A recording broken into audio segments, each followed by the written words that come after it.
Welcome back for another episode of Super Fun Game Review Podcast Go. Find us on facebook.com/superfunpodcast, twitter.com/superfunpodcast, patreon.com/superfunpodcast, Instagram at superfunpodcastgo, iTunes at Superfun Game Review Podcast Go.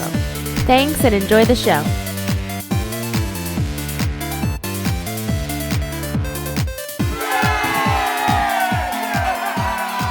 Welcome back to another episode of Super Fun Game Review Podcast. Go!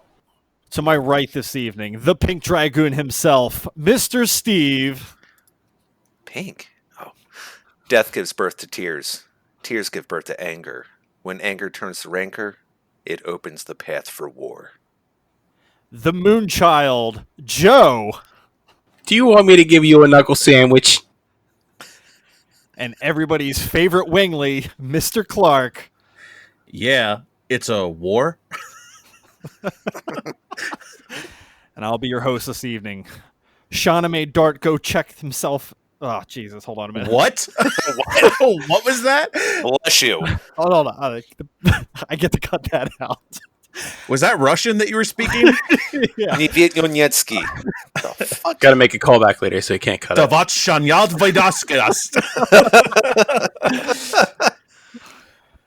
Shauna made Dart get checked because he kept complaining about a burning rush. Tonight, this evening, we are talking The Legend of Dragoon. PS1 4-disc classic. Well, without further ado, let's get into game development. Without further ado, let's get into initial impressions.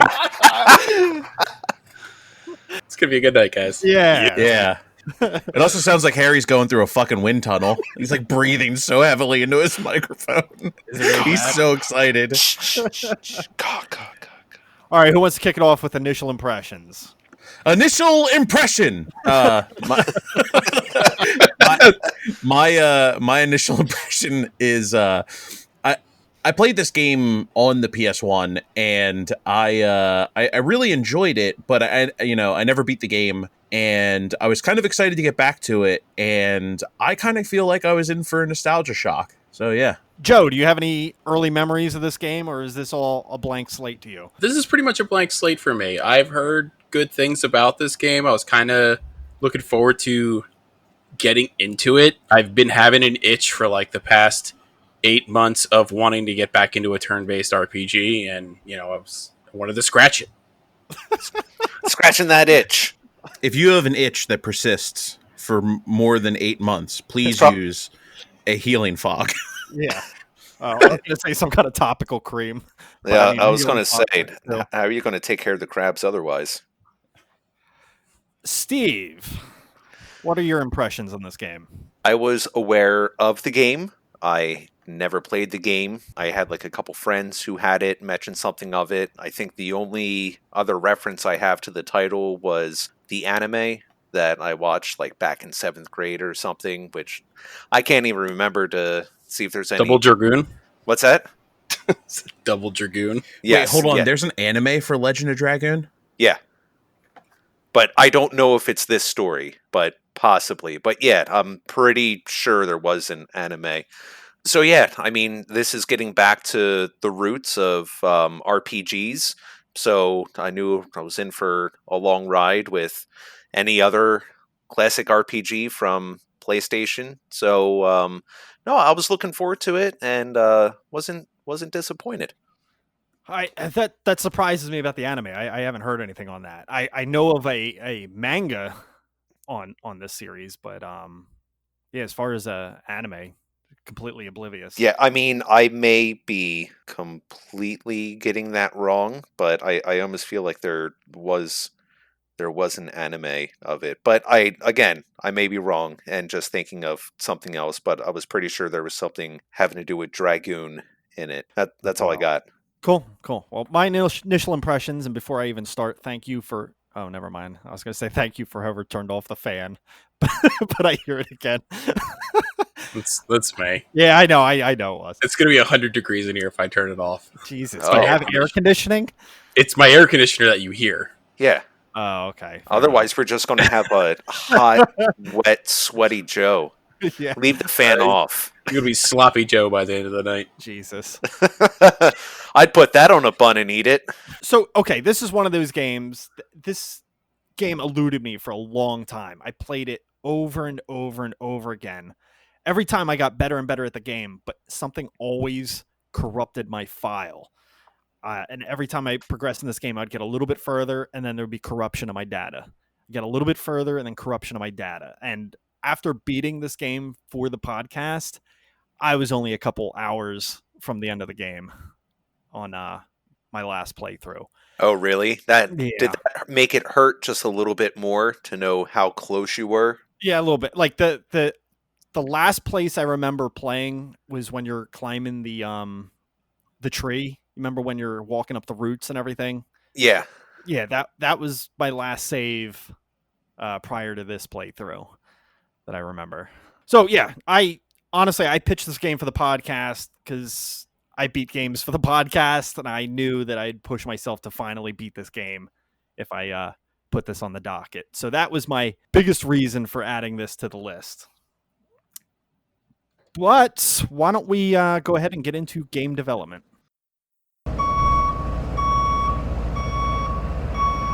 Game development. I have a lot of notes on this game, so if anybody else wants to start, by all means. No way. No way. I got nothing, bud. No, let her potato chip. Sony developed it. Good job. Boom. Joe's contributing. Yeah. Hold on, I gotta drop the mic. Oh. It sounded like he dropped it into a bowl of fucking Jello. No, that was his crotch because it's so sweaty.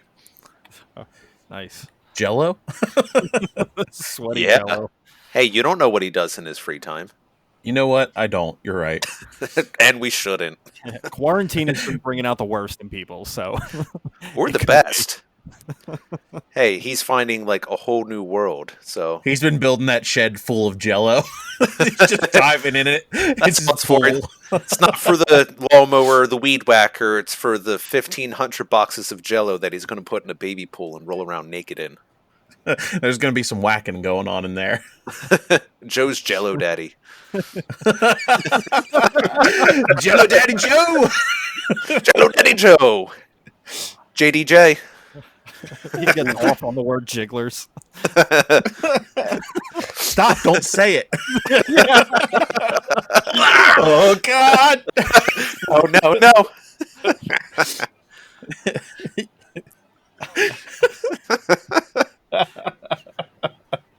You don't even want to see what he does with the Jello eggs. Oh. Jello egg Jello enemas. eggs. The Anyways. JEEs.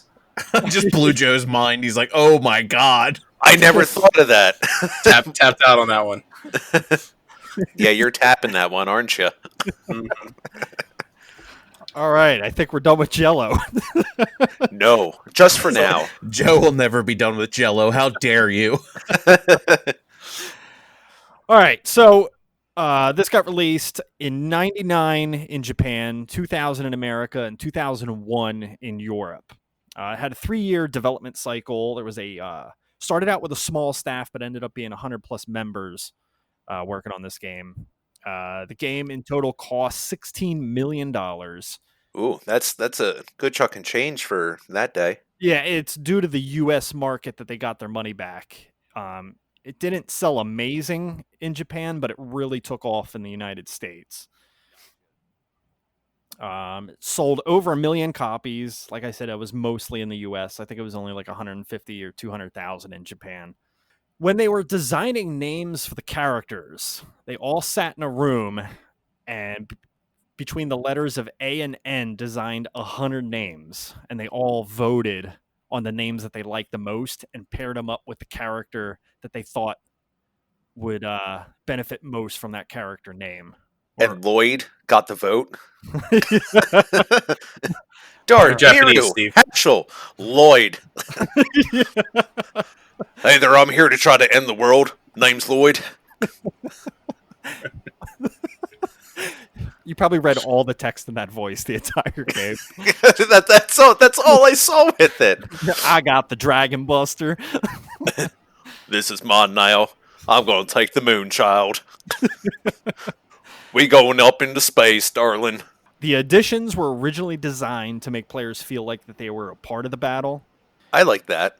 Just to jump in, I know that's gameplay, but I like that. Yeah, I mean, let's be honest. It's what the hell do they call them? A learning curve? No. A chore.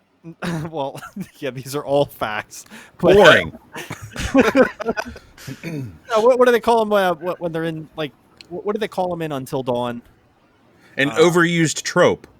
Okay, Quick time event. Quick time action. Yeah, thank you. Quick time event. Yeah. That's essentially what they are. But so the CGI that they put into the game, they only included it because they were like, it looks cool.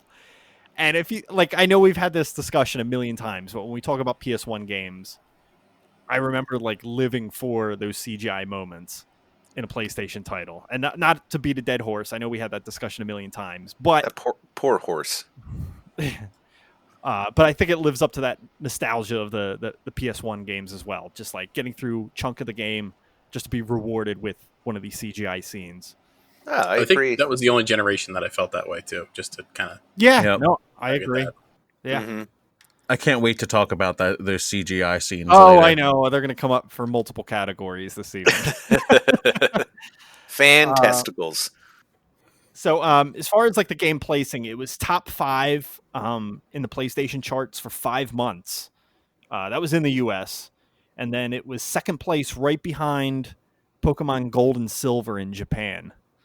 Just to put a timestamp on this. As far as games for the PS1, this is only one of 9 games that got 4 discs for the PlayStation 1. Do you have that listed 9? I might actually. Give me 2 seconds. Well, I know at least Final Fantasy VIII, Final Fantasy IX. I think 7 was only 3 discs, wasn't it? Correct. Oh, I got a list. Fear Effect 2 Retro Helix, Final Fantasy VIII, Final Fantasy IX, Kodelka, I'm looking at the same list, by the way. Bless The you. Legend of Dragoon, Wing Commander 3, Wing Commander 4, and the X-Files game. The X-Files. The X-Files game, I know it's because they have a bunch of video from the show in it. And there's actually 2 5-disc games, which Riven and Tokimeki Memorial 2. Huh. Yeah, I've never heard of either of those. No, No. I never even knew there were 5-disc games. That's crazy. Yeah, it is crazy. Considering that the standard disc holder for PlayStation titles could only hold up to a maximum of 4. So that must have been like some kind of custom case for those Something. games. I'm sure they're probably a pretty penny. Now, anyway. The last note I had when they were originally designing Rose, she was going to have green hair. But then later in the development of this game, they wanted to go for a more realistic approach. And they thought green hair was kind of like too over the top anime based. So they nixed it and gave her the black hair. Which I think is more appropriate for the character once that starts to develop a little more, because she seems to be the more mysterious one out of the bunch. That concludes my spiel on game development. All right, let's move into the next part. All right, let's talk some story tonight. Story. All right, I'll do a brief rundown on the synopsis. I'll keep it very vague, and then we can kind of get into some bullet points. And I do have Do it up. I have some questions to kind of pitch out as well to get the ball rolling as well. So, story. We open with Rose overlooking a valley, seeing a dragon, and she crosses paths with Dart. They find that they have some kind of link. Turns out to be that they're both sharing this, I guess, link to a dragon. raging star. I didn't write it down, motherfucker. I can always chop this up. Really couldn't tell. So anyway, the dragoons. They just kind of fucking meet together and they turn into a bunch of fucking armored wing guys. flying around, they're fighting dragons, there's a moon thing. It looks bad. Shit's gonna blow up. There's some spinny dancy things, there's some shiny things, there's some weird creatures. There's a bunch of dragons and a race of people that have wings that hide, that they have magic. What are they, fucking bird people? Just fly around They're for kind of like bird 2,000 years? people. I think they call them wingdies. The wingdings? Oh, I'm actually gonna go for some Wendy's right now. That fucking Dave Thomas. Really want a Frosty right now. Bunch of fucking JBCs flying around like they own the fucking place. Look at you. Wait for Baconator, bitch. I am the son of Baconator. Look, there's two of us. It's like there was one that lived, and then 10,000 years later, there's another one that lives, son of Baconator. Boom. In a nutshell. Yeah. Yeah, that about rounds it out. Yeah, I mean, that's... Honestly, that's not far off. I mean, other than the cheeseburgers. The Wendy's theme. We're not sponsored by Wendy's. But Not we can yet. be. Yeah, we can could be. If they want Dude, to I'll- start sending us fucking Frosties or some shit. I'd be okay with that. Spicy Yeah. nuggets all day. So glad they brought those back. So, That's the spicy nuggets from Wendy's. Get your Wendy's today. See, I do a good ad read, bro. You see that? Push that chicken. Push it. Push it Real real good. Yes. That's twice. It's a good night. all right. So All right. I'll talk through this slow, just to try my best not to skip over any main story beats here. That's good because you were going really fast before.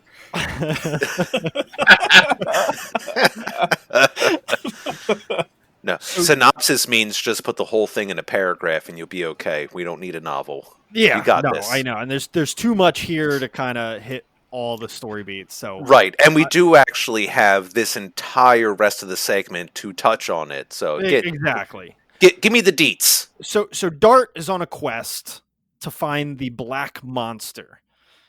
He decides to take a break, go to home, but his home village is destroyed. And Well, his second home village is destroyed. yes, this wow, I didn't even yeah.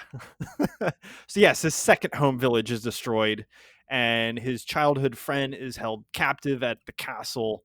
I forget exactly which castle it was. But he goes to rescue her and meets a knight along the way named Lavitz. They rescue her, and in their travels go back to Lavitz's hometown, meets the king, and they're on a quest to kind of help the country that's on the brink of war. Among their journeys, they discover that they have these dragoon spirits that choose, I guess, who they call upon. And they start to see that there's much more at work here, especially when they come across this one, I guess, adventurer for term just to use now, Lloyd. I didn't write it down. Struggling between sentences. And Harry's like going through this story like he's standing at the urinal. He's just trying so Just keeps hard. going through. Then there's Lloyd. Yes. I got me a sword. Find Stab things. it's like he's trying to not come during sex. All right, there's Lloyd and Albert and the Just- moon that never sets.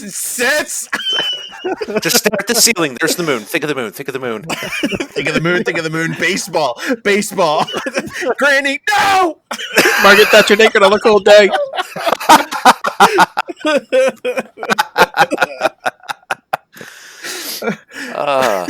Hitler, Auschwitz. Awful. So then there was Lloyd. Yeah, so then there was Lloyd, who's gathering up the moon objects, which they finally reveal to break the seal on the moon that never sets, to let out the embryo created by Soa to destroy the world and bring it to paradise, essentially. That's when I say when I go to the urinal too. Got to break that seal. So the Dragoons are on the quest to basically save the planet. And they find out Shauna is the Moonchild. Whoa. Wait, you came from the moon? You a little baby from the moon? The story synopsis. I want to make an analogy when I'm done this too. I when I was writing down this, I was like, this seems oddly familiar. Dart travels to his second hometown after his failed quest to find the Black Monster, who killed his mother and father and destroyed his first hometown. Neat. When he arrives and discovers that his childhood friend Shauna was taken by Emperor Dole's forces. Let me reread that. When he arrives, he discovers that his childhood friend Shauna was taken by Emperor Dole's forces. On his journey to rescue her, he meets Lavitz, a knight of King Albert's. Upon Shauna's rescue, Lavitz, Dart, and Shayna travel to the king and learn of the Serdian War. While defending a fort, Dart learns of his dragoon powers taught by Rose, a mysterious dragoon from the Dragon campaign 10,000 years ago. Dart and gang travel around the world chasing down a powerful man named Lloyd, who is seeking 3 divine moon objects, each one held by a different kingdom. Along their journey, they meet Hashel, the Violet Dragoon, Meru, the Blue Dragoon, Kongol, the Amber Dragoon, King Albert, who takes up the Green Dragoon spirit when Lavitz dies, and Miranda, who takes the White Dragoon after it's discovered Shauna is the Moonchild. The Moonchild comes to the planet every 108 years, and if reunited with the moon that never sets, will give birth to a virage that will destroy all life on the planet. It is revealed that Rose is the Black Monster who has killed the Moonchild every 108 years for the past 10,000 years. At this time, it is also revealed that it is Dart's father who is possessed by Melbu Frama, a wingly leader from the Dragon campaign who is collecting items to destroy the seal on the moon that never sets so he can use Shauna to birth the destruction. After each character battles their inner demons, they defeat Melbu Frama, save the planet from destruction, and live happily ever after, except for a long-lost loves, Zieg and Rose. Roll credits. Now, a little analogy I picked up when I was writing this synopsis down. The Moonchild, White Dragoon, is supposed to be there to... I don't... I thought you said you wrote this down. I didn't write this part down, but it's like the White Dragoon. Power Rangers? I knew it. No, it is like the Power Rangers. No, I guess. Yeah. Rita Repulsa.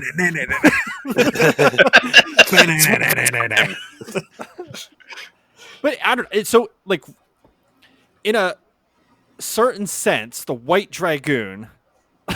Now, bear with me. Or Zord. Pretend that Shauna is semen, right? What? She is impregnating the embryo, which is the moon that never sets. Okay. To give birth to destruction. No, that's spot on. I see no gaps there. no gaps in that movie. No, that's all sealed up. No plot holes. Just wow. one. That was your analogy? Yeah, it's just very. I don't know. It just there's like symbolism there. Oh, I came up with the Power Rangers in like 20 seconds, and it was better than yours. Okay, fine. Wow, Joe, you really actually better than fucking semen. Hey, don't worry about them hating your semen, Harry. It's okay. Sean is semen. First big thing that Harry missed there is about Rose. Yes, the Black being Monster. The Black Monster. And Dart's just like, meh. Who has been killing moon children for ages. Oh, I forget if it was every 18 years or 108. 108. Every 108 years. Because there's 108 specimens that came from the great tree Soa. From Soa, yeah. The divine tree. Divine tree. Soa is the god. Divine tree is where all of the shit came from. Yes. Yeah. Which I have gripes with right off the bat.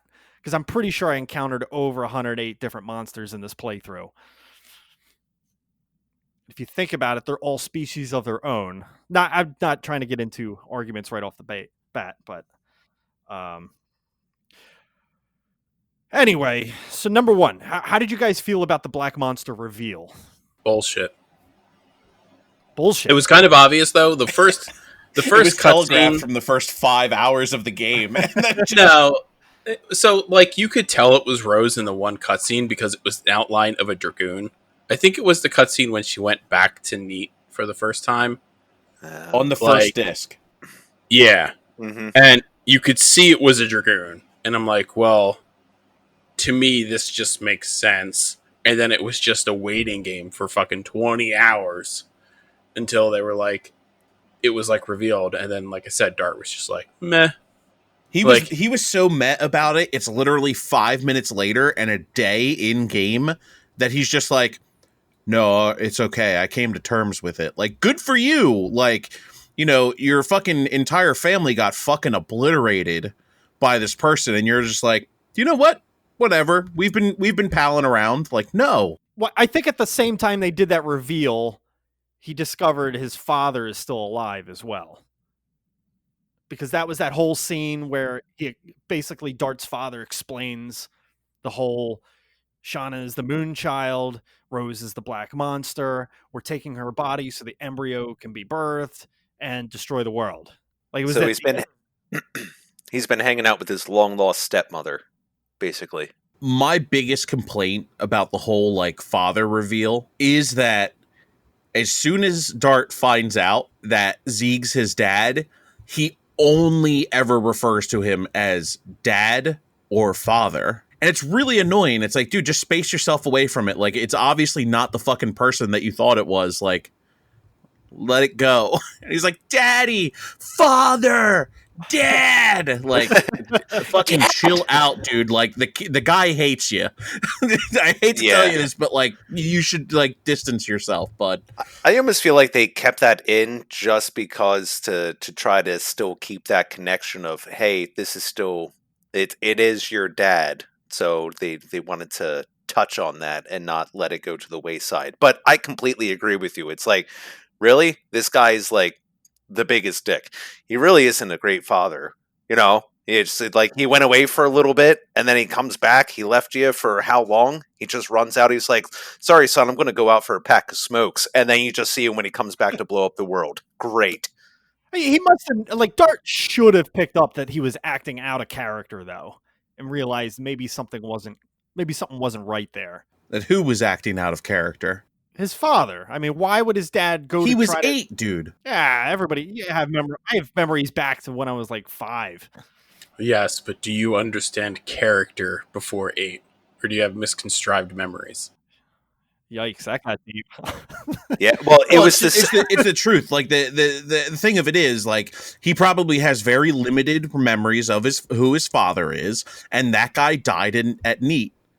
And then there's this other person who happens to be his biological father, but isn't really his dad, and is like, I don't know, like, just fucking distance yourself or touch on it. He doesn't need to be dad or daddy or father the rest of the fucking 20 hours of the game. I'm sorry, like distance yourself from that. Like, be a fucking human about it. It's so fucking weird to me that he just consistently is like, oh, father, dad. Like, it's so weird. He just doesn't cope with it. It's like he never comes to terms with it. He screams father in the last CGI fucking movie. When him and Rose fly into the fucking death pod or whatever the fuck that thing turned into. Yeah. Father, no! Like, shut up. It's not your dad, dude. It's not your dad. You're not my dad! But he has the same spiky hair as me.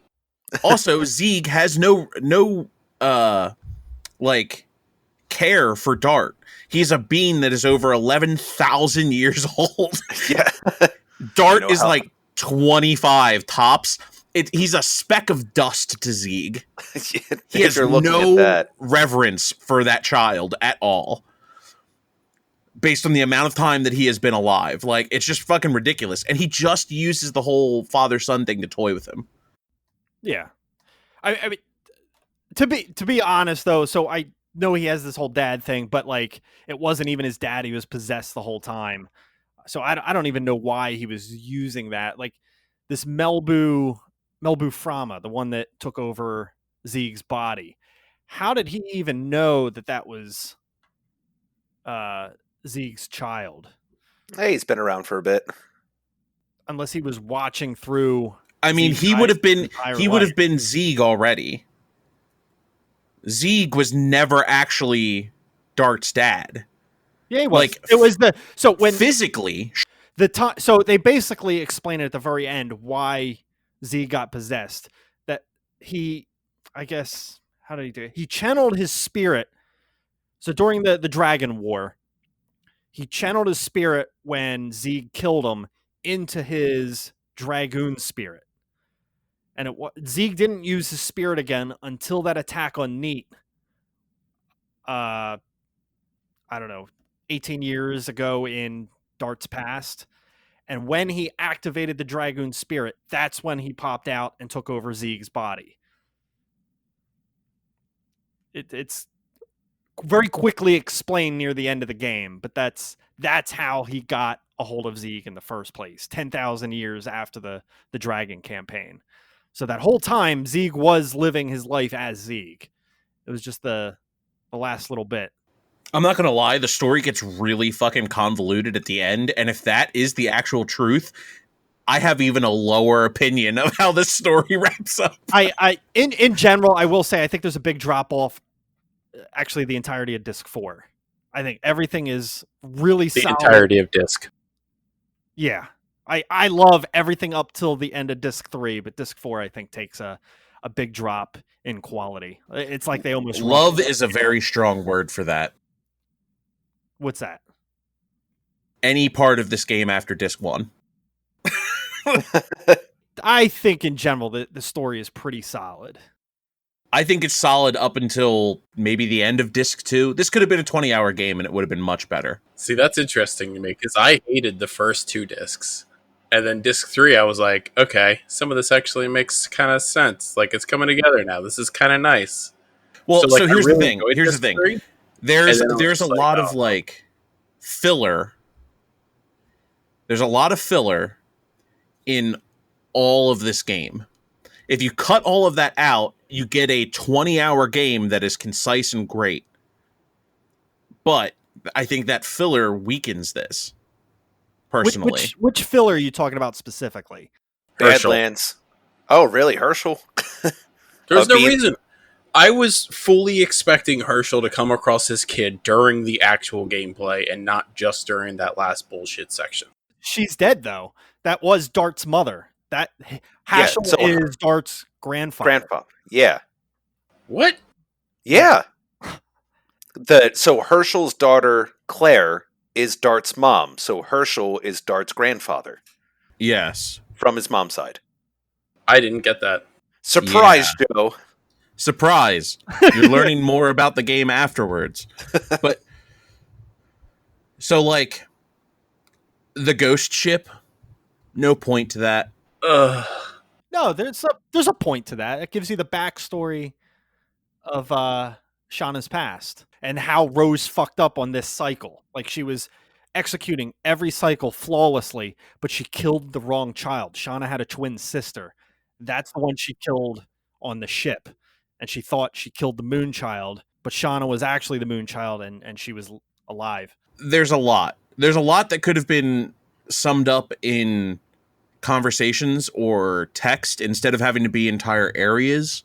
Like the whole end sequence where you're doing the one-on-one bosses, I thought that was a really shitty way to convey story.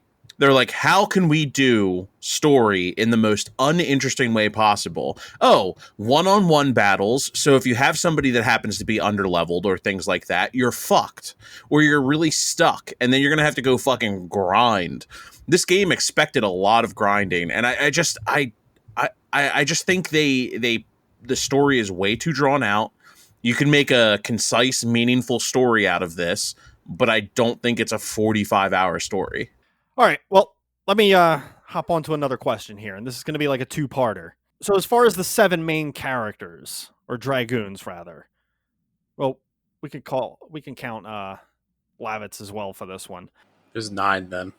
Yeah, I guess so. We'll do Shauna and Miranda as well. So who do you think had the strongest backstory and like better character development? And then we'll follow up with which character do you think had the worst as well? Lavitz was my favorite character until he died. I think like he went from being a very strict and stern soldier to opening it up, and you're starting to see some personality from him, and then he gets like fucking murdered. I think the weakest story is honestly Shayna's. I think it's like very convoluted and very bullshitty. Haechel's is there too. Haeschel, however you want to say that. I would say Haschel. Yeah, I think it's Haeschel, but either way, I think his backstory is just kind of meh. He's just the old goofy pervert guy most of the time, and then he's like, "Oh, I'm looking for my daughter." It's felt very Silent Hill. Yeah. Have you seen my daughter? Have you seen my daughter? I've been looking for her for 20 years, but I can take a break. Like, dude. Yeah. Yeah. What's another few weeks? Way to phone it in. Yeah. For me, I think the strongest story that at least I liked was Rose, just because it spanned over so long, and there was a lot of details that went into it between, I don't know, first meeting her and then finding out who she is, and then kind of coming to terms at the end, and so that one stood out for me. I'm going to have to parrot Clark over here. I didn't care for Haschel's at all.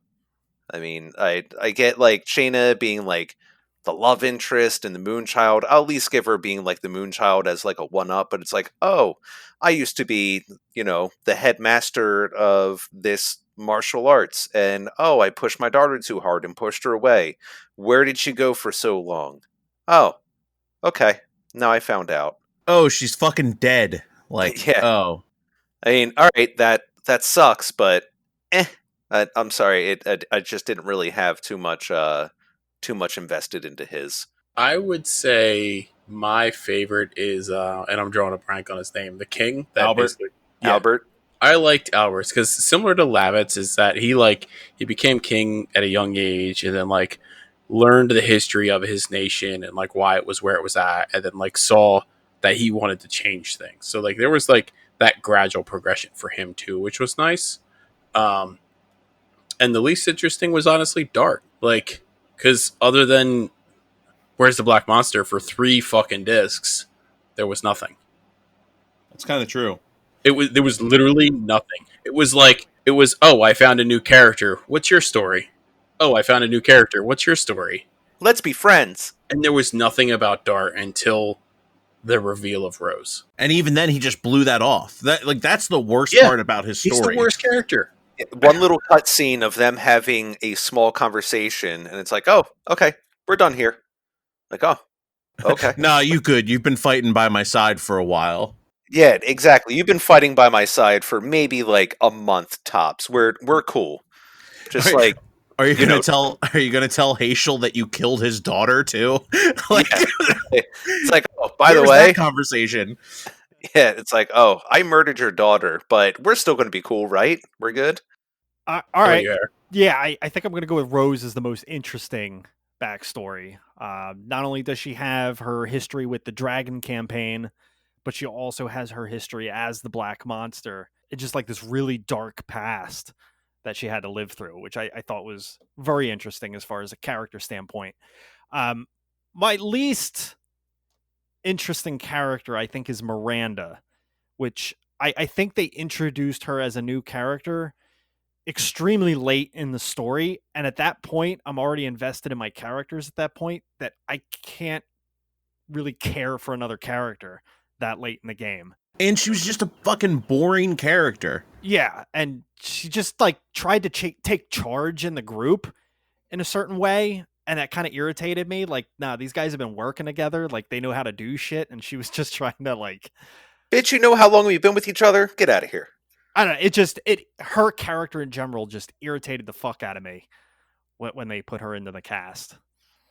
All right, so touching on the death of Lavitz, I see what they went for. I think they wanted to get the feels out of the character or the player playing this game similar to. So this is Sony's rebuttal to Final Fantasy VII. They wanted to try to kind of get their own stake in the JRPG game. Definitely seeing the success of that game. So I think they mimicked certain ideas that Final Fantasy VII had, and by killing a main character, I think they were trying to get that emotion out of the player.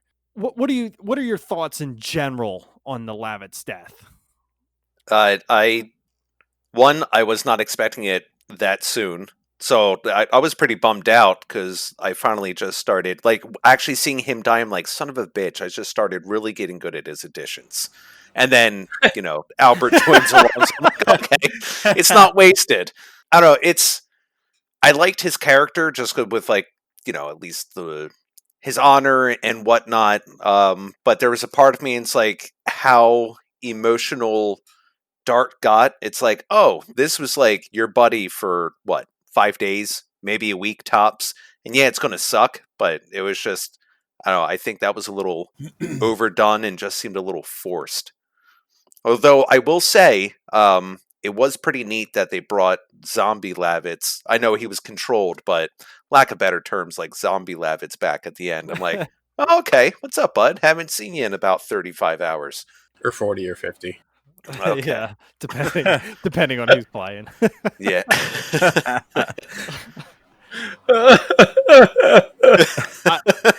My personal opinion on the matter, I think they killed him too early in the game if they wanted that emotional impact out of. Yeah, it was only like 4 or 5 hours in, wasn't it? Yeah, it was. It's at the end of disc 1, however quickly So you can about- get through that. Yeah, 62 hours in. yeah. How So, long did that take you, Joe? 4 or 5 hours? 19 hours. Maybe it was a big investment for you. Just a little bit. Yeah, I mean, it didn't do anything for me, like, super emotionally. It sucked because I liked Lavitz more than I liked Albert in general. It is what it is. I did like at the end how Lavitz was like, all right, to save everybody, I'm going to shove a spear through my fucking chest. Like, I thought that was fucking cool. Badass to the end. Yes. Even Yeah, when he's Lavitz- already dead. Yes. And it was probably easy for him because he already had a giant gaping hole there, but let's be real. Loosened up. Yeah. No bones in the way. All soft tissue. Oh, God, he gave himself sloppy seconds. Just sounds like mixing a bowl of mac and cheese. Stop making me hungry. Yeah, I don't know. I felt like I was kind of torn. So I felt like it had little impact on the actual, like, story, other than, like, let's get revenge for Lavitz. But that was kind of short-lived. But I had this small piece of hope that I thought it was going to be like the first season of Game of Thrones where you're like, don't get attached to anyone. You know what I mean? And that just, like, never happened.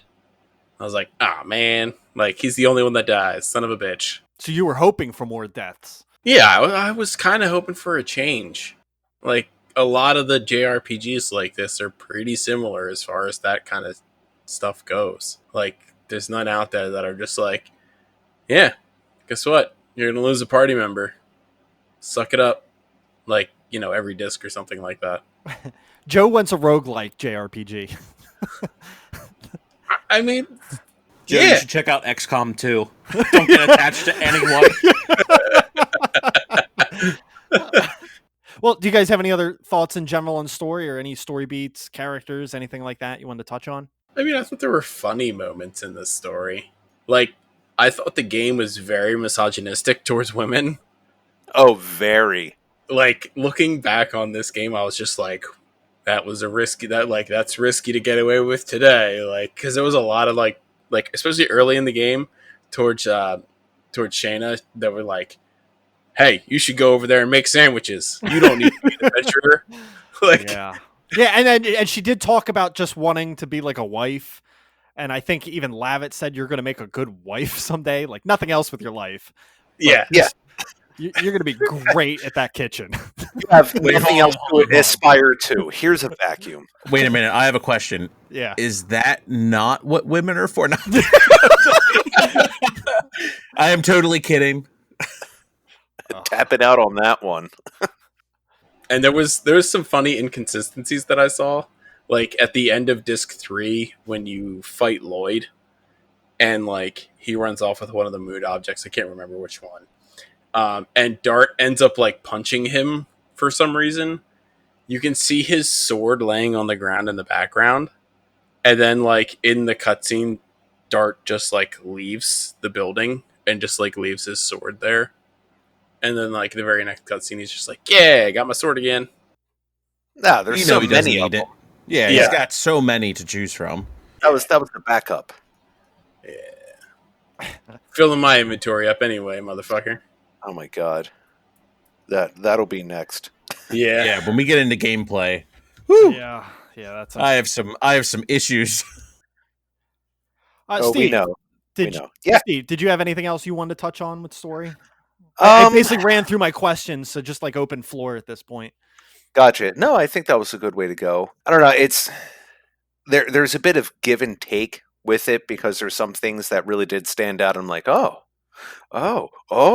Like I was invested enough to want to find out more and keep going with it, but I definitely feel like exploring everybody's past and you just fight each of the people that to kind of like bring that out of them.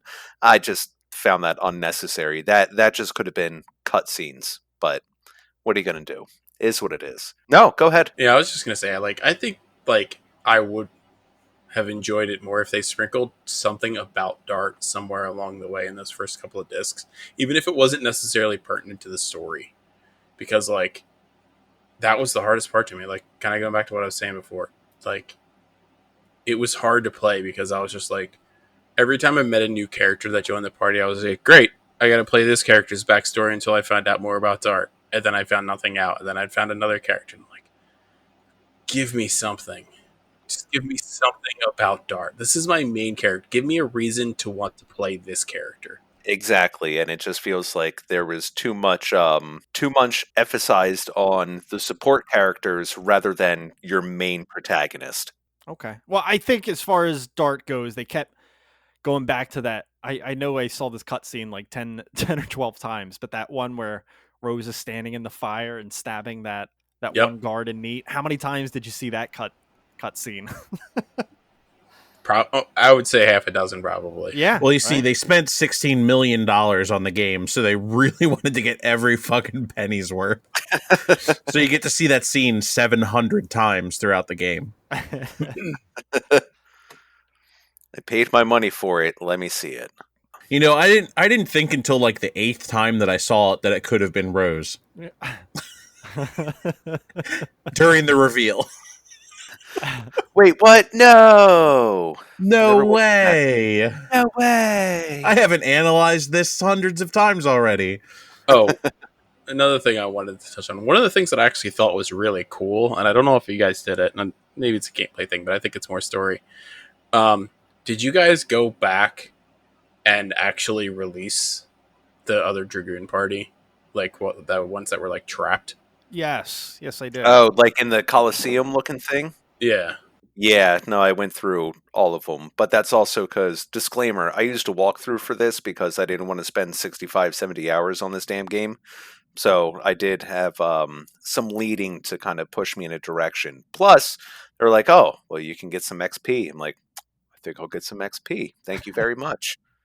Did Yeah. you have a thought on that though, Joe? Or Yeah, I thought that was actually kind of a nice like part of the story to give you more background on like the original Dragoons and like their quest and things like that. I thought that was actually a nice touch, and again, kind of a piece of the story that like would have been nice to try and get a little bit piecemealed in along the way instead of just like one making it optional and then cramming it down your throat in like a 40-minute battle session. Yeah, because if you don't even go through it, then you're missing kind of like a good bit. And something that I really liked, to touch a little more on story, just learning more about the Dragon campaign. Because the whole thing about, the Wingly cities in the sky, and then there's this all-out war, and, there's destruction and everything else. And when they started talking about that, it's like, oh, okay, so there's like some really cool deep history to it. And I feel like for how much is put on being dragoons, and it's called the Legend of Dragoon, give me more of the legend instead of just like sprinkling it in and a few more. So I would have liked to see more with with the actual like dragon campaign from 11,000 years ago. Talking on that real quick, I agree with all your points there. A lot of the community has been talking about trying to get a sequel up and running for this franchise because they haven't touched it since they released this game. But the creators said like the story here is pretty much done. But if they were to do a sequel, it would end up being a prequel and focusing on the dragon campaign itself. I would rather have that than a sequel. I know obviously they said the story's done here, but it's like continuing with these characters more than having, like a whole different set of characters, minus Zeke and Rose. I'll take a prequel all day. I would be more interested in a prequel as opposed to a remake. I know the remake train has been going real strong for this generation of consoles, but I don't feel like this needs a remake. That and generally with the remakes, they're bringing something new into it, like Final Fantasy VII. Like they've been making Final Fantasy so long, and they started to change the battle system, and they kind of merged old with new with that. For this, it would, I mean, you're either doing a 1-to-1 or you're making it completely different, and you're going to piss a lot of people off either way. Yeah. So I think that's harder to sell, doing something like that. Very well. Well, let's morph into a dragoon, hop into gameplay. Or fly into gameplay. We have wings, motherfucker. Gameplay. All right. Or my first comment is on the actual Dragoon itself. One, I want to thank the game for making the short mode for the transition. That was yes, thank God. It was still too long though. It was fucking ridiculous. There needed to be something to cut down like attacks Everything. too, because Jesus Christ, spells were ridiculous. The transformation was ridiculous. Like, oh, it was fucking brutal. I spent a lot of this game pressing a button and then setting my fucking PS Vita down for a second and like just let me go grab a cup of coffee, and come back, and maybe I'll be done kissed and fucking heal or whatever. Yeah, looking at my phone. I got time to poop. Oh wait, you were playing on the Vita. That's two birds, one stone. But no, I at least I did like seeing each character's like transformation, like the long version once, and then that's good enough. I don't need to revisit that every time.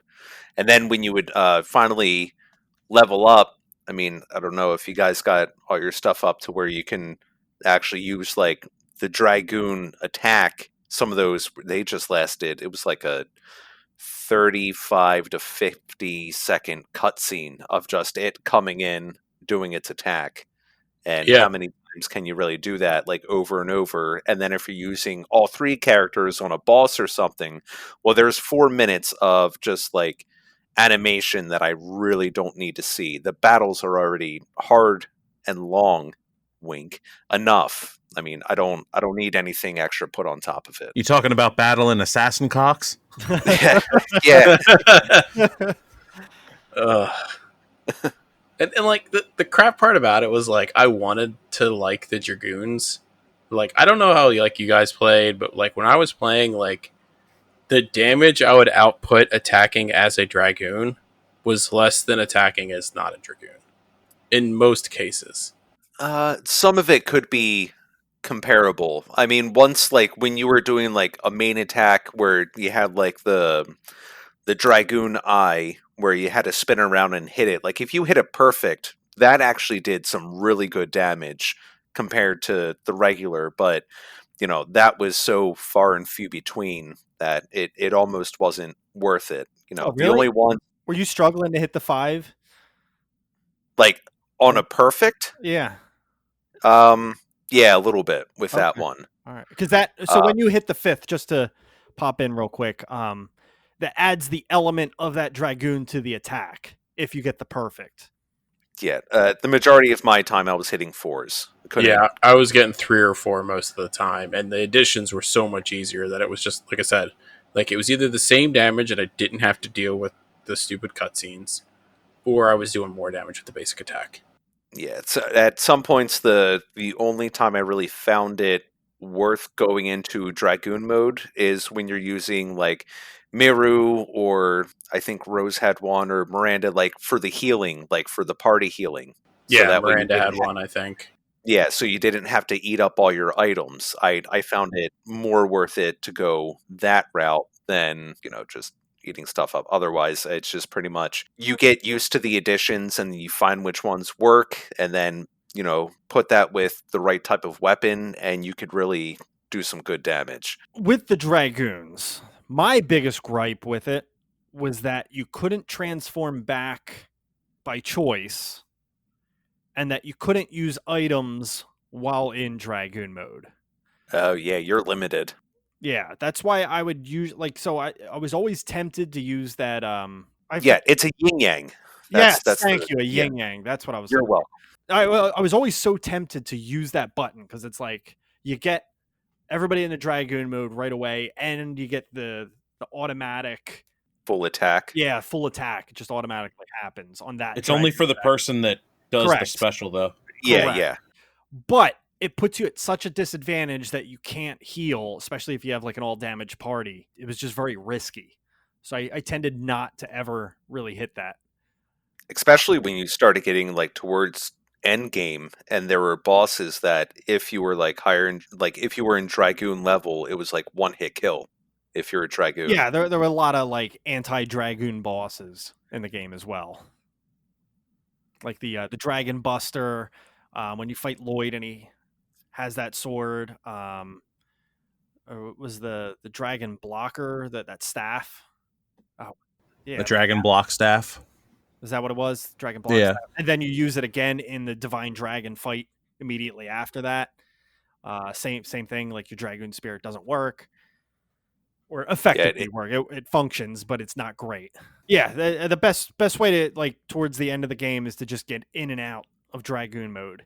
So I would try to only let them get up to SP 100, and then use it immediately to get them back down to 0. This way I could just kind of hop in and out. So what do you think of the additions in general? Love it or hate it? Honestly, hated it. I liked it for the first disc. What, the easier additions that you only No. have to do 2 combos, or No, just the whole thing about it. Like I thought it was cool, but after a while, it just became a chore. Like there was already so much else shit going on. Like the last thing I wanted to do was to make sure I timed shit perfectly right. Like the battles were already hard enough. Like it was fucking ridiculous, especially with like the limited amount of healing items and spells that you had. Like it was just fucking ridiculous. Yeah, I actually did. I did like it.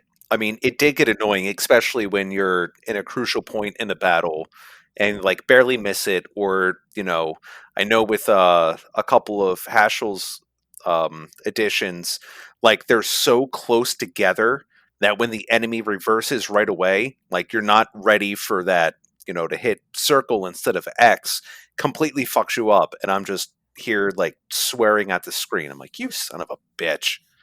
yeah, I didn't like that. The blocking of the monsters on your additions, or the counter attack rather.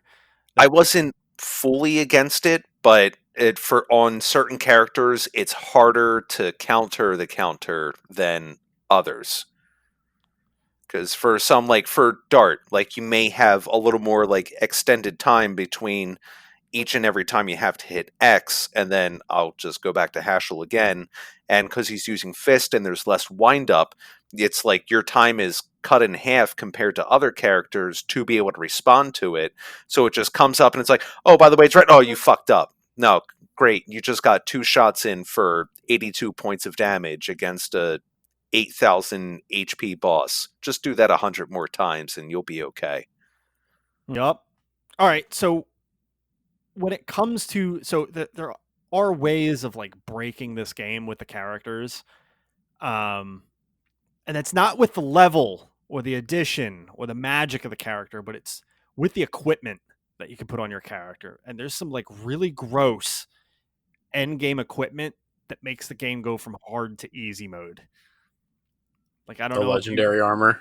Legendary armor, and more, I would say more so the legend casque, which is the helmet.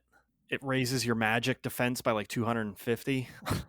Oh yeah, I mean that was pretty key right there. And then there was the one, like the one bracelet or guard that gave you like it was perfect additions every time without having to do the additions, and you could find one or two, but you could go buy it, but it was 10,000 gold a pop. It was like, holy shit. Yeah, and gold is kind of actually difficult to get in this game.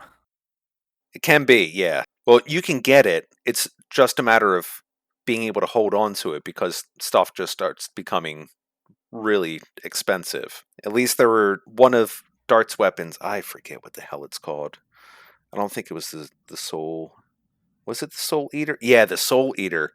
Because you found that, but every time you attacked with it, it takes away 10% of your total health. But then there's the therapy ring that at the end of your turn, you gain back 10% of your health. So you can kind of like balance it out, and it's like a stupid, ridiculous, heavy damage dealing sword. So that definitely helped. It's just finding the way. But honestly, like if I just played on my own and I didn't use a walkthrough, I would have never found that, and it just would have made it even more difficult. I like the difficulty level of the bosses in this game. It just closest comparison is Final Fantasy to this, and I know I've talked about this before, but I think Final Fantasy games are too easy, and I enjoyed the challenge of this game. This really makes you work for it. Any other points you guys wanted to discuss with gameplay? I had a couple of gripes with some shit that just happened constantly in this game. The first one is people in the village pathing around just blocking your way. Oh, fuck them. They suck. That shit happened in like every town where there was always like some narrow ass corridor and some person would just walk up and down it and you had to like jump in front of them to like get down the pathway, and you just have to sit there and just be like, you motherfucker, like, oh dude, it was fucking ridiculous. And then there were a couple of moments in the game that like were infuriating. One was the ghost ship, where there were no random battles, they were just the ghosts pathing that you had to dodge. But there were points where if you got hit by one, depending on where that was, when you came out of a battle, you immediately got hit by another one before you could move. And you would get stuck in this fucking sequence of like 4 or 5 battles before you could move again because they would just path into you. You're just terrible at walking then. No, dude, it was like I knew it was going to happen. So like I was holding like the arrow keys before the transition even happened back out of the like the battle sequence, and it would just go whoop right back into the battle. Like no movement whatsoever. It's a good way to grind. Yeah, there you go. That got you XP. It sucked because there was nowhere to get items in that fucking place. Like it just drained. Back on the ship, there was a store, a weapon store, and an item store. Oh yeah, there was. But I like where it happened was like all the way down on the bottom of the ghost ship when you're running like left or right or whatever, trying to find the ghost that went into Like going to like the captain's quarters or something. Yeah, it was just like it was fucking infuriating because it happened like I went down there first before I found a couple of the other rooms, and it happened. And then like I went to leave, and it happened again. And then when I went actually down there, once I had everything prepped for that area, it happened again, and I was just like, motherfucker. I was so tired of that shit. And then the other place that was fucking infuriating was the desert with the fucking holes that you have to fall through. Yeah. Oh, that was that was where I broke down, and I was like, I'm using a fucking guide. Like, this is fucking ridiculous. That is probably the one main spot I was so happy that I used the guide, because for me, and I'll say this with any game that has it, I love loot. I am the loot whore. So if I see a chest, I fucking want it.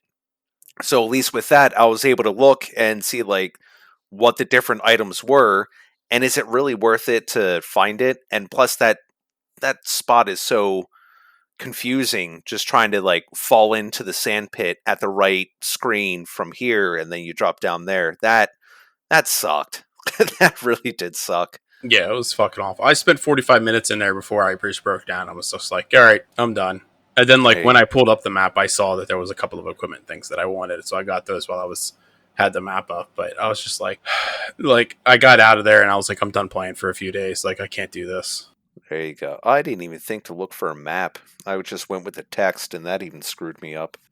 I tried the text first, and I couldn't do it. I was like, I kept getting lost and shit. So like, I found somebody that actually made like a map. Gotcha. It's like go up 2 screens, right 1 screen, up again, then right, then down, then left, then down again. Yeah, yeah. What? Where the hell am I going?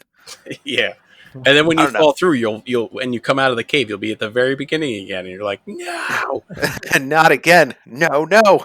I don't know. When it came to like certain parts in the world, like that map, where it's not like you necessarily had to go through it so many times, those types of maps are the ones that bother me. Like the Badlands. How many times do I have to go through this place to just keep going back and forth, back and forth? I'll go here, I'll go there, then I need to go back again.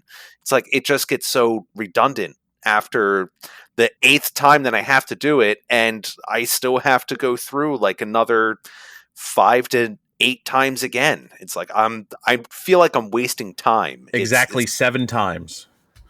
You have to go through exactly 7 times. that's too 6 much. too long. Yep. Which one was I the get- Badlands? The one where the shitty bandit steals Dart's Dragoon spirit or whatever. Are you talking the gravity place? No, but Before you that, can get to the gravity place from the Badlands. So if you go up 1 screen and then go to the left, that takes you to the gravity place, and then if you continue straight up, the pathway where you do this big loop. It's like very desert-like. yeah, up the loop, and then you go That over whole like the place is only like bridge. 3 screens, though. It's The whole it's place. just it's nonsense running, and I have to go through it so much. Although one cool thing that I did notice running through that land, you see a dragon flying like in the sky in the background, just like it goes from right to left. I'm like, oh, check that out. I didn't pick up on that. One thing I wish they would have added to battle. They did this with Final Fantasy X, but when it came to a turn base, you could see like whose turn is coming up.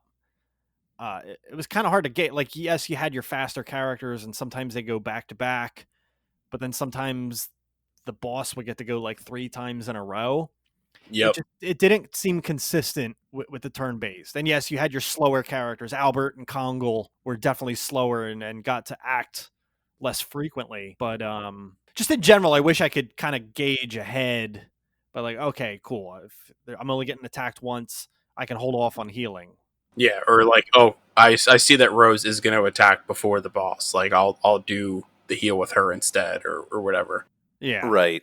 I don't know guess- if any PS1 games actually did it that way, but I don't know. It just would have been a nice little addition. Oh my god. Ugh. Fireless Oh my guy. god.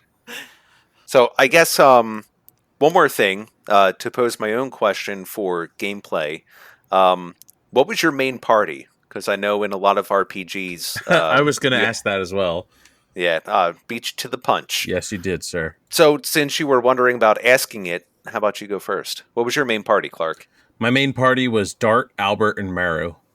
Oh shit. Okay. Maru was just too fast to not use. She was fucking yeah. incredible. Yeah. How good she was. How about you, Harry? That was my same ending party. Although I will state I maxed out every character's edition, so I did rotate out characters quite a bit, but my go-to party was Albert, Meru, and Dart. Dart he had great attack.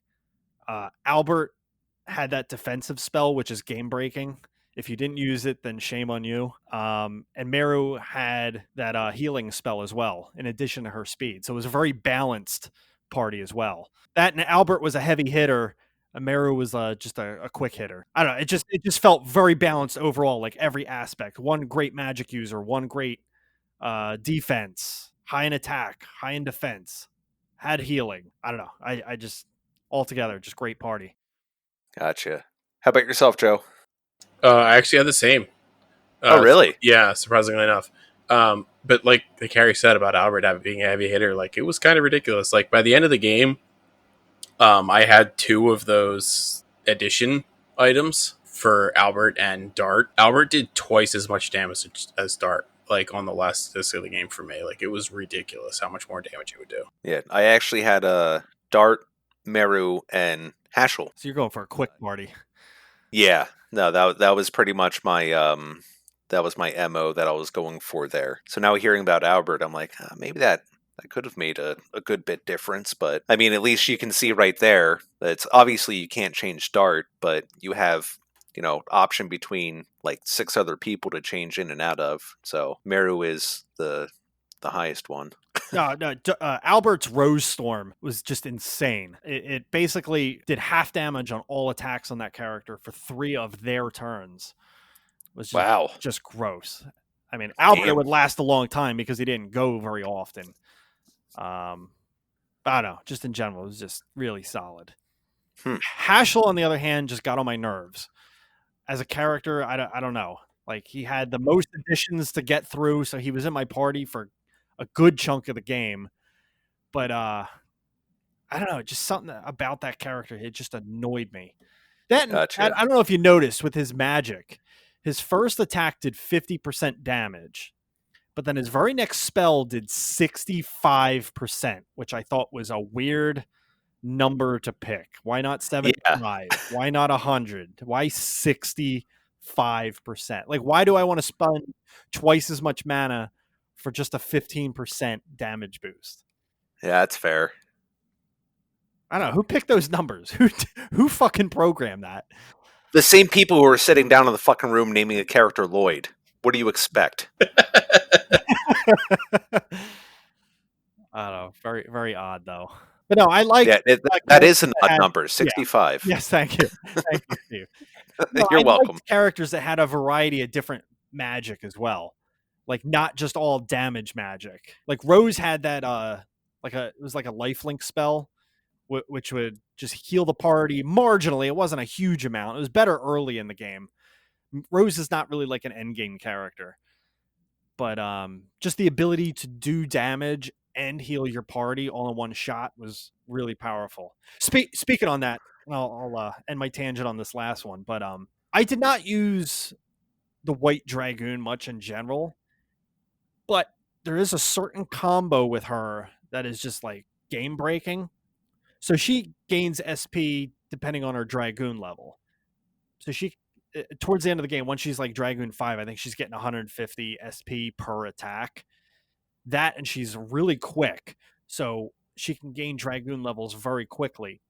Now, her White Dragoon Spirit does a lot of damage because she is the highest damage or highest magic user in the game. But it also heals and revives your party 100%. So a lot of people spam her Dragoon or her Dragon attack, have one character throw one of the MP regen items on her, and I forget what another character does. But it's just like you can keep spamming her ultimate Dragon attack, and it's just ridiculous. But yeah, anything else on gameplay anybody wanted to touch on? I felt lost a lot of the game, I feel like. Really? Yeah, because there was a lot of stuff in the game that just like wasn't explained on like how to actually play it. Like they started the game off with like the little arrows over your heads, but like didn't explain what any of them were. But like you'd go into a town and like all like the entrances to buildings and stuff like that would be different colors. So like you just had to play it enough to understand that shit. Well, I feel like personally, by like the second or third town, like if you notice, that all like just regular buildings have the yellow arrow, and then when I go in the one that has blue, okay, this is a shop or a healing thing of some sort. Blue is shop, yellow is in, green is to a different screen. Yep. Thank you. Yeah. Thank you. Yes, sir. I get it. Yes, sir. No problem, boss. I didn't think that difficult. But like 3 colors to decipher. Well, I mean, Joe's right, but it doesn't tell colorblind, you so this, like, or anything. You know what I mean? Like, I didn't even pay attention to them at first, to be honest with you. Like, that there were even different colors. I just was like, oh, different entrances, blah blah blah. And then at the end of like, I think I was like 10 hours in before I said something in Discord or something like that, and then I looked it up, and I'm just like, why is there no like tooltip for this? Like, there's nothing in the game that tells you anything. Joe's sitting there staring at like Sturdito, where it's like there's 8 of them on screen, and he's like, "What the fuck is this?" So another thing, right? So one of the spells in the game just says light strength 25. What, like? Sorry, say it again. Light strength 25%. Okay. So what does that do? Light damage. It's 25% of the magic damage strength. Never explained how that's calculated or like, because I was like, okay, it's light damage, I get that, but like, is it a strength bonus as well? You're talking the magic items you throw in battle? No, I mean this is like not even necessarily like there's dragoon spells that do the same thing. Oh yeah, so you basically He's calculate. asking for an explanation of how the magic works in the game. So they all the characters have a magic stat, a magic attack stat. Right. And based off of that stat, when they use magic or a magic item, the damage is calculated based off of that stat. And that would make sense in every other spells that don't say like strength. There's no explanation to what the strength is in that, because it literally just says light STR 25%. Joe just would have liked a little more tutorial. Yeah, like a in it. tooltip or like an info thing to be like, this is how this is structured to figure this out, and like this is how like this works. Well, in the very beginning, there's the guy who teaches you how to use it, so that would have been. He just tells you how to use the menu. Yeah, suck on that, Joe. I'll be honest, Joe. I don't think I can hop on this bandwagon. I thought it was pretty straightforward and not convoluted in any way. But I can totally get where you're coming from. So, like, at least when they're teaching you all that in the beginning, maybe give you a little bit more of a breakdown. The stuff in the beginning was like, to me, mostly just like, oh, here's how to do magic. You go into this menu, and it didn't explain like how the properties or effects of magic were read out or used.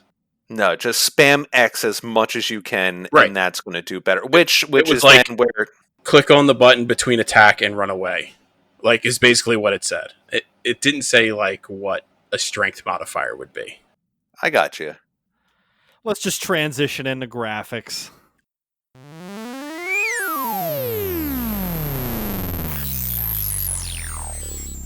Graphics. I mailed a female. Cut that. All right, so which of the 5 songs did you like the best? Oh, I didn't know we'd talk about that in graphics. That's very weird. I totally... Fucking noob. Get good. I have my tabs out of order on my thing. Apparently you do. Apparently I do. All right, so I think this is... You guys might give me some hate on this one, but I think this is a very strong category for this game. I think the character design is really on point. I like the world design. I like the towns that they designed, the environments. My only 2 gripes, real quick, are when you go into the battle arena screen. I think they could have jazzed that up a little bit more. I think they were too simple, specifically with how much time you're spending in battle in this game. Mm-hmm. And I didn't like how generally small some of the areas were. Like, I don't know if you remember that first area where you're running from the guards. You're cutting through that field. It's very early in the game. Oh, yeah. That whole place is like 3 screens big. Same thing with the Badlands that you were complaining about. Like, that place is just very small. I wish they would have built up some of these areas to be a couple more screens. Now, to be fair, the Badlands, it may have been 3 screens, but you still had to run like 30 seconds a screen to get from one side to the other. Which, when you have to do that, as Clark pointed out 7 times, that's like 4 minutes of my life that I can never get back. Jesus Christ, Steve. Yeah, I would basically make it through that area with 1 random encounter, maybe 2. Oh, that's bullshit. I call bullshit on that one right there. Nah. Malarkey. That very last one where that has like the little side thing you can go to get a treasure chest, like, which is basically the last screen. You're at least hitting 1, maybe 2 by the end. No. There's guaranteed at least 2 to 3 random encounters for that whole thing. With no fights whatsoever. Fuck you. You're a liar. You're a damn dirty bitch liar. I'm going to agree with Harry on that one. I think I got through that area with 2 battles pretty much every time, but it was like half a dozen times that you went through there. And it was the same enemy type the entire time, and it was just nothing new every time. I'm sorry, are you a washing machine? Because you're just kind of like wishy-washy back forth here between me and Harry. You need to pick one. What? Son of a bitch. What? Okay, so I'm sorry I cut you off there, Harry, but fuck the Badlands. That place was a pain in the dick. Fuck your washer. No, you know what? You know what place was a pain in the dick? Sorry, we're going back to this. That place where you had the fucking boat, Oh, and you What? had to you were on the little canoe. I know it. Yeah. The Go water, up, we're down. getting back to graphics, house? though. The water looked good. It did. It did. Okay. The water looked really good for a PS1 game, man. Joe's a hydro homie. Look at that nice water. Yeah, fuck that. I think visually, I think they went in a really good direction with this game, though. It really picked up for me towards the end of the game, like when you're going through the Divine Tree, through some of those areas where I like that more than anything else. I'll give them kudos for the FMVs.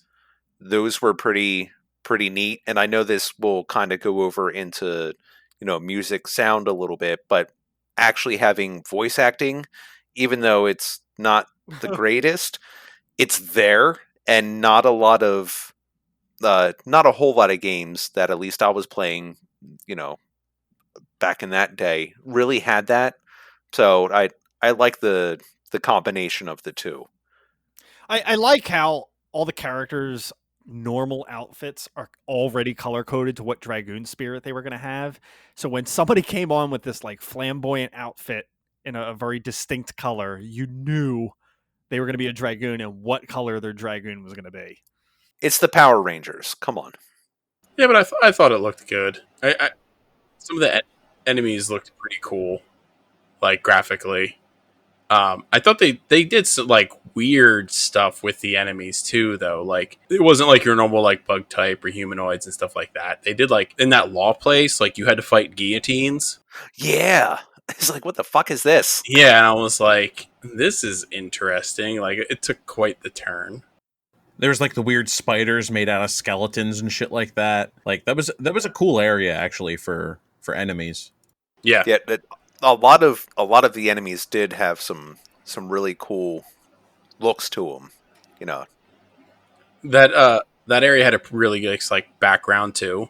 Since it was kind of a floating area, and it got a lot of sky and movement background in there, so it was pretty nice. I know you guys were talking about the character designs. I like the boss character designs a real lot in this game. I had an issue with about 50% of the minor enemies in the game, though. I thought they were just very silly enemy designs that just, I don't know, took away. What, you don't I don't like Cox that assassin people? It's just very weird. It's just very weird. It's just they went very realistic on some enemies, and then yes, they went with a guillotine. It's just, I don't know, just very odd. But I liked some of the enemy designs, but I really hated other enemies in the game. But in general, I like a lot of the graphic look of this game. Very well. Let's talk some sound. Music. Anyway, so I got some notes on the background of this.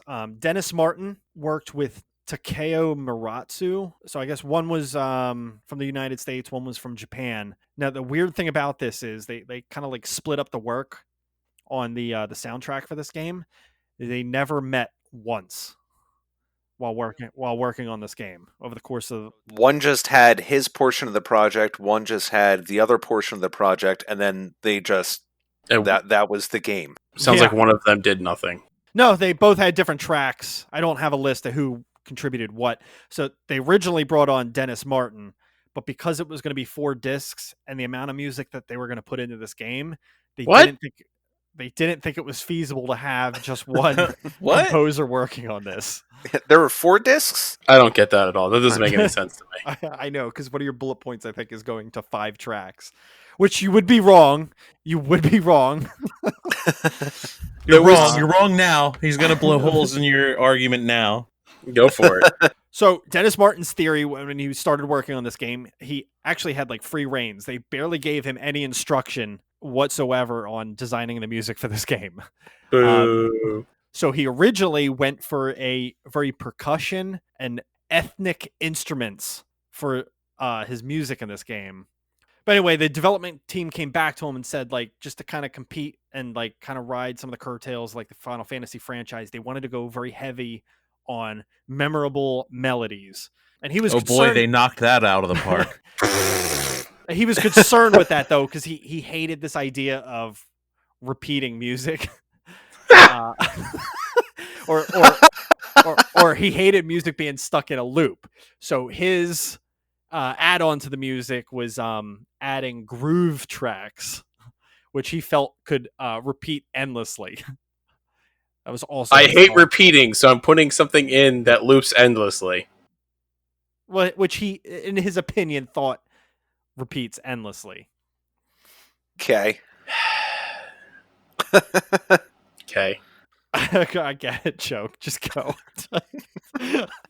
By the way, his soundtrack did get a 6 out of 10 by critics grading the soundtrack. And you can't even, I think the soundtrack that's available for download doesn't even have all the tracks from the game on it. That's just what they It's tell you. They tell you they're not all there, but they're there. Oh, there's 5. only like the.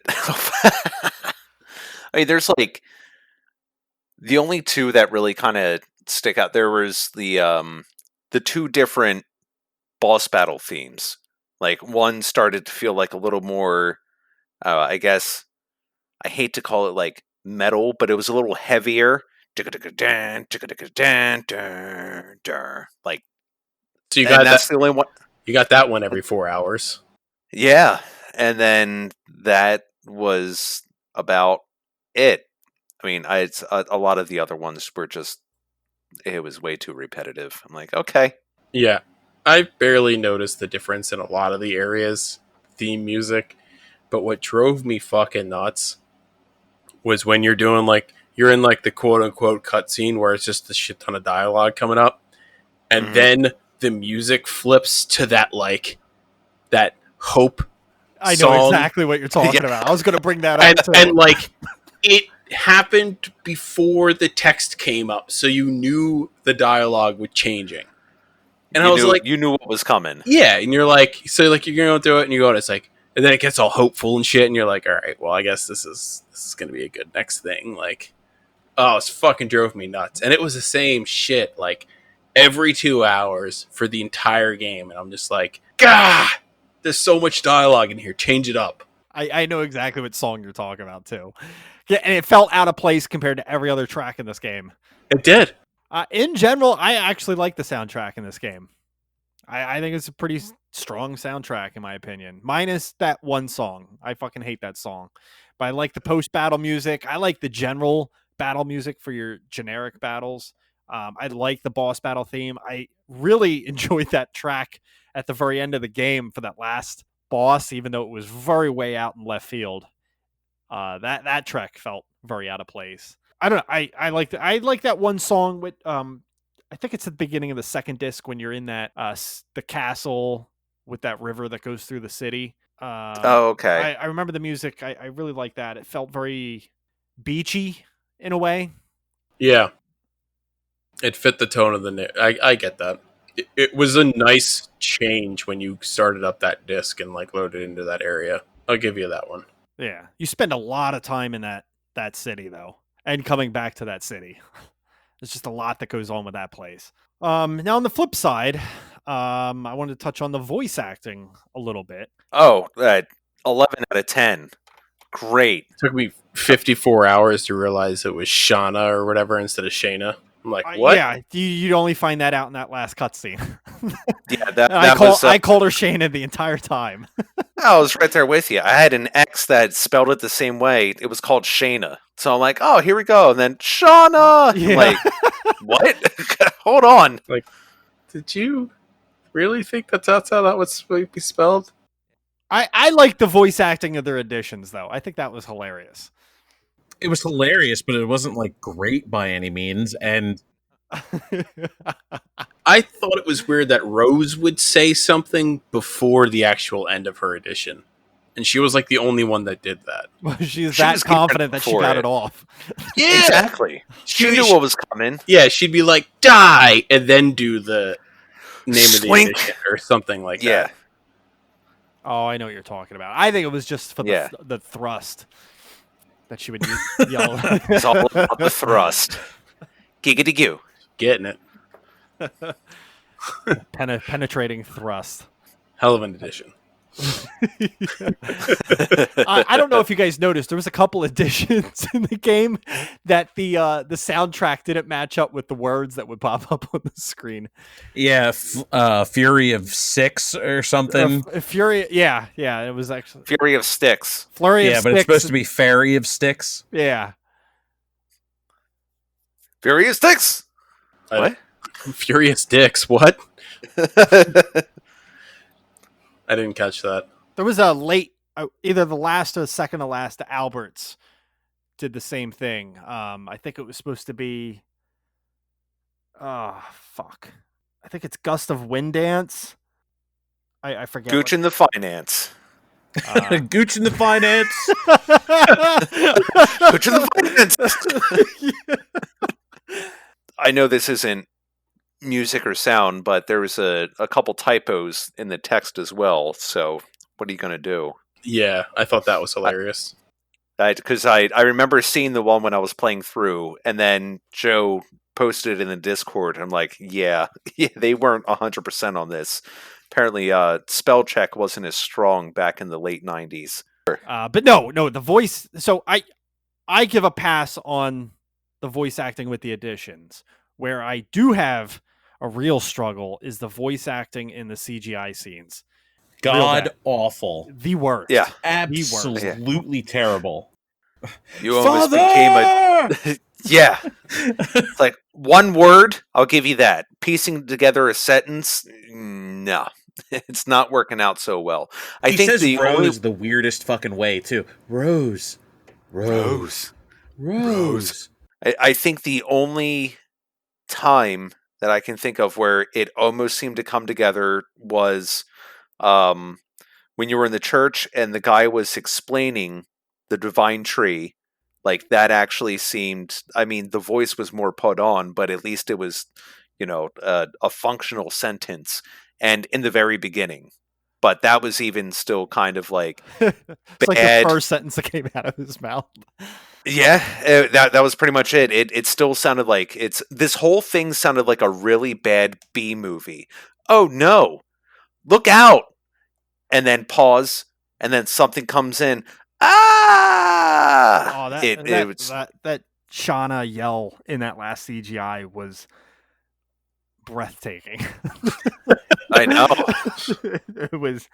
I had to sit back from the screen and be like, "Wow, this is a piece of shit." Yeah, no, it's. I mean, again, there wasn't a really great standard for voice acting in that generation of console to begin with, though. No, and it brings up the point again where the fact they actually had voice acting in the game itself, I'll give it to them then. I'll at least give them that they put it in there. It just wasn't really executed 100% compared to like a couple other games that may have, but that's all right. Very well. Are we ready to head into final thoughts?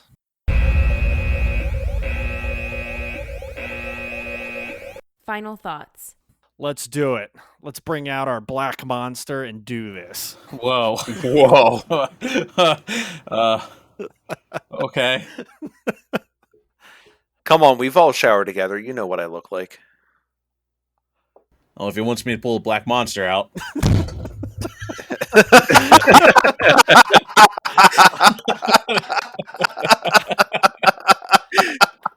There you go, Harry.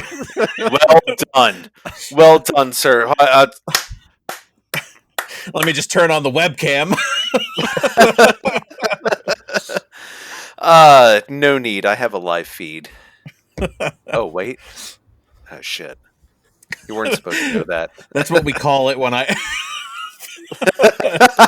off into your mouth. It's a live feed. It's a live feed. They're still technically babies. I'm conservative. Those are children. Steve just jumps around like a salmon swimming upstream. That was good, Steve. I'm glad you liked it. Yes. Joe, why don't you start us off with your final thoughts? Like I said, I wanted to get into this game. I've been missing a turn-based RPG, and Did the black monster fill you up, Joe? no, I mean there were some points of this game that I felt like filled that, but a lot of points that just left me wanting more. Like the battle system, I liked.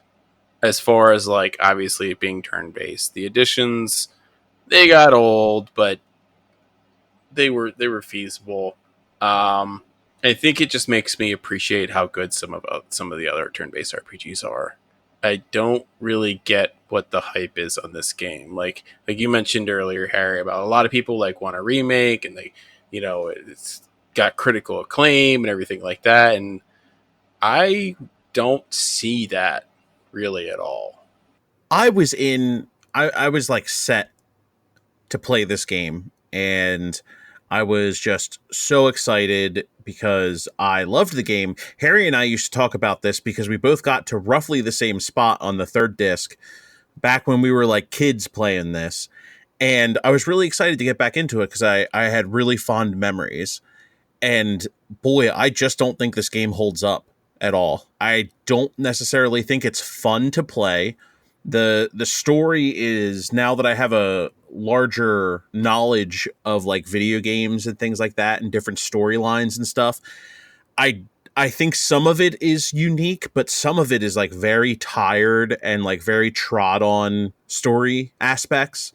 I just it was nostalgia shock for me, where I had really high hopes to jump back in and was just met with what I personally feel was a game that does not hold up anymore. It's like watching one of your favorite movies from when you were a kid and then just seeing all the cracks and all the and just how bad it is now comparatively. So, where do I begin?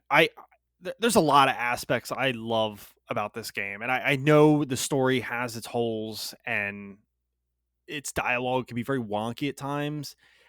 I find a good portion of the story like very charming, and like I said, I think there's a serious drop off in disc 4, and I'm wondering if that's the reason that I may have put it down and let the data get corrupted in the past. Just maybe that was my holdup. Like things just started getting less interesting towards the end for me. But I like the character. I actually really like the character development in this game, just all the backstories and how all these characters kind of overlay with one another. I know I rag on Haschel just for being like a kind of dopey character in my opinion, but I like that whole backstory, how he's linked to Dart and Dart's linked to Rose and Rose is linked to Shauna, and just like I don't know, just this weird interlocking of these characters coming together for a similar goal. The combat in general, I like how kind of in general smooth and simple the combat is. It's not filled with a bunch of menus upon menus. Like it's like I know some of the Final Fantasy games, you get into that magic menu and you got boom, there's like 25 items to choose from, or you get into a list of items and shit, you got like 150 different items to sift through, including your equipment and all that jazz. I think the combat in general is very simplified to a point where it's just very easily manageable. And I like the difficulty in this game. I talked about it before. I think a lot of JRPGs that I remember from the PS1 era were just too easy. I don't know. There's just a lot of aspects I like about this game, and I was just really thrilled to go back and finally put this game under the belt. I don't necessarily think that I need to play it again. I feel fulfilled having completed it on this playthrough, and I wanted to make sure I did everything in this game so that there wouldn't be that constant itch that, oh, should I go back and do it 100%? Like I did everything 100%, including all the optional bosses, collecting every single equipment, maxing all characters out as far as their additions and Dragoon levels. Like I don't think there was anything else I could have achieved from this game. But having said that, I do see some of the holes in this game, but I think overall it just, the good outshines the bad of this. Well, I guess what I can really say about this game is I did have a lot of fun playing it. I mean, I think my final time was like 48, 49 hours, and that was with a guide. So I'm sure if I just went in blind and just tried to figure it out, this easily would have been like 60, 70 hours plus, which would have been a little too much for my liking. All around, it was enjoyable to go down like an old school JRPG. But yeah, I mean that was pretty much it. It's just the nostalgia of the play style. It was good, and then there were some parts where I was like, what are you gonna do? I mean, that's pretty much all I got to say about that. Very well. Are we ready to grade it then? Yeah. Oh wait, let me get out my report card. All right, let's hit X circle X and hop into grading.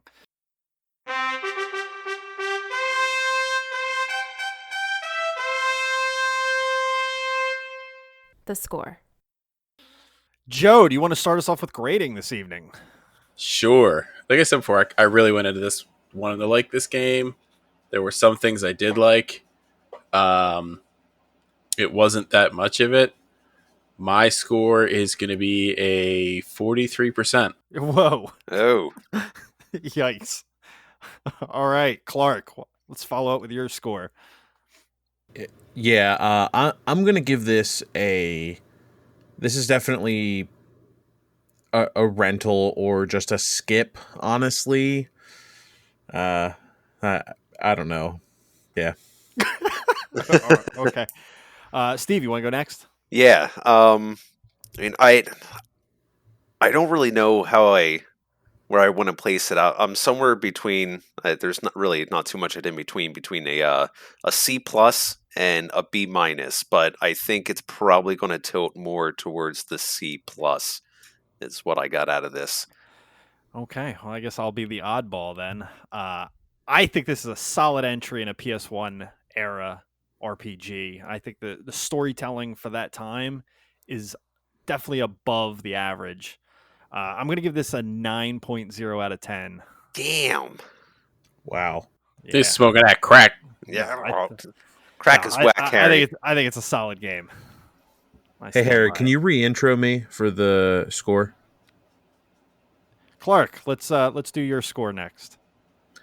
Okay, so for nostalgia speaking, I think back in the day when this first came out, I could definitely see this being a get it after a couple months that it's out.